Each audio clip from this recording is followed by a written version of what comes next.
Biden's shocking call for Supreme Court revolution, Trump's damn response revealed. In a speech in Austin, Texas, President Biden outlined a proposal that included term limits and an enforceable ethics code for the justices, although it faces long odds in a divided Congress. Warning that the country's courts were being weaponized as part of an extreme and unchecked conservative agenda, he stated on Monday that he would push for legislation bringing major changes to the Supreme Court. Mr. Biden detailed his plans in a speech at the Lyndon B. Presidential Library and Museum in Austin, Texas, marking his first public engagement since announcing his decision to end his presidential campaign last week. Initially, his visit was intended to commemorate the 60th anniversary of the Civil Rights Act. However, it quickly turned into an opportunity for Mr. Biden to begin solidifying his 51-year legislative legacy while outlining an election year goal to counter what many in his party perceive as the Supreme Court's ideological shift towards conservatism. The proposal would need congressional approval and has little chance of advancing in a Republican-controlled House and a divided Senate. In a social media post, Speaker Mike Johnson declared the plan dead on arrival in the House. Later on stage, Mr. Biden remarked that Mr. Johnson's thinking is dead on arrival. Earlier this month, the court issued a 6-3 ruling that grants broad immunity to presidents from prosecution for actions they take while in office. Mr. Biden called for a constitutional amendment that would limit such immunity. For all practical purposes, the court's decision almost certainly means that the president can violate the oath, flout our laws, and face no consequences, Mr. Biden said. Folks, just imagine what a president could do trampling civil rights and liberties, given such immunity. Mr. Biden, warning that extremism is undermining public confidence in the court's decisions, said that conservative plans for sweeping policy changes, if former President Donald J. Trump wins a second term, known as Project 2025, would continue to push the courts to the right. They're serious, man, Mr. Biden said. They're planning another onslaught attacking civil rights in America.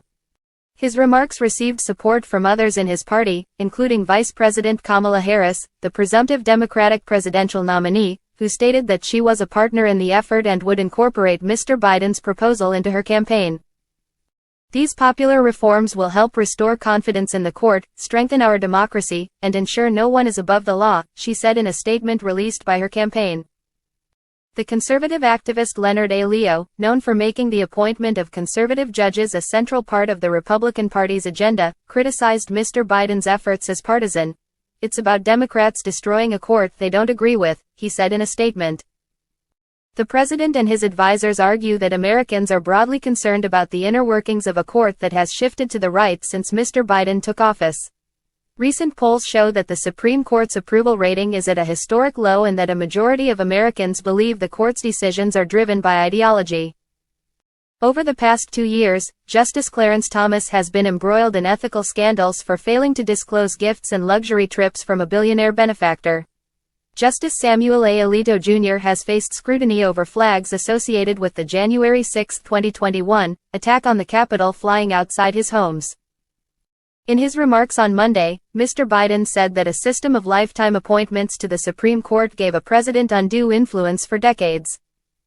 He endorsed 18-year term limits for the justices and supported a code of conduct requiring justices to disclose gifts, refrain from public political activity, and recuse themselves from cases in which they or their spouses have financial or other conflicts of interest.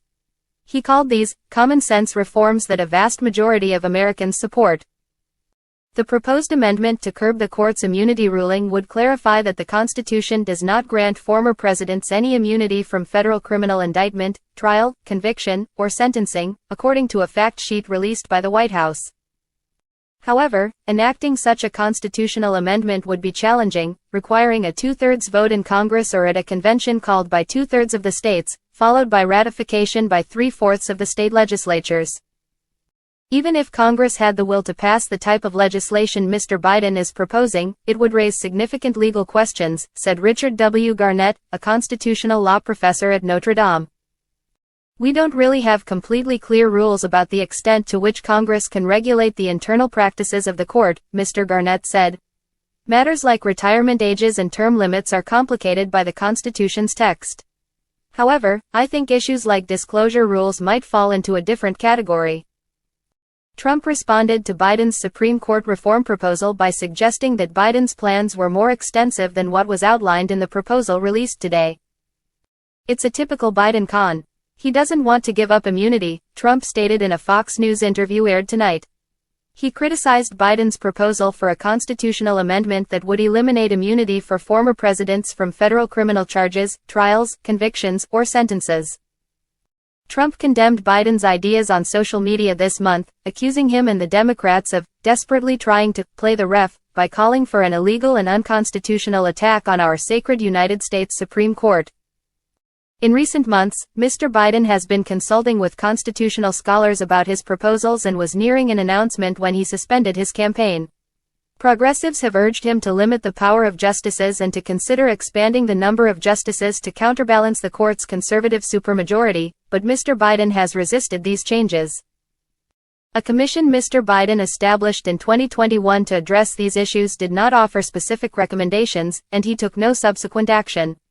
Since then, the Supreme Court has overturned Roe v. Wade, blocked gun control measures, and rejected affirmative action in college admissions.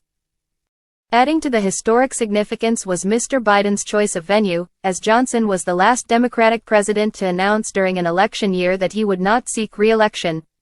Jeffrey Berry, a political science professor at Tufts University, noted that the similarities end there.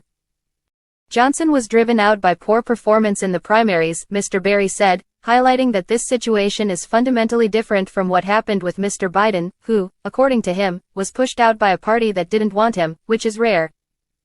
The appearance provided another chance to endorse Ms. Harris, whose campaign has raised over $200 million and received broad support from the Democratic Party within just a week. One of the most significant changes so far is how rapidly Ms. Harris has emerged into the spotlight, coupled with Mr. Biden's apparent willingness to step back. His public schedule is sparse, with only a planned visit to Houston on Monday evening to honor Representative Sheila Jackson Lee, the Texas Democrat who passed away last week. At the Austin airport, Mr. Biden was welcomed by Representative Lloyd Doggett, the first Democratic congressman to urge him to end his campaign. Mark K. Updegrove, president of the LBJ Foundation, commended Mr. Biden for choosing Ms. Harris as vice president and noted that the president's legacy was already evident. Updegrove stated that, "The president has made the preservation and strengthening of democracy the central cause of his presidency."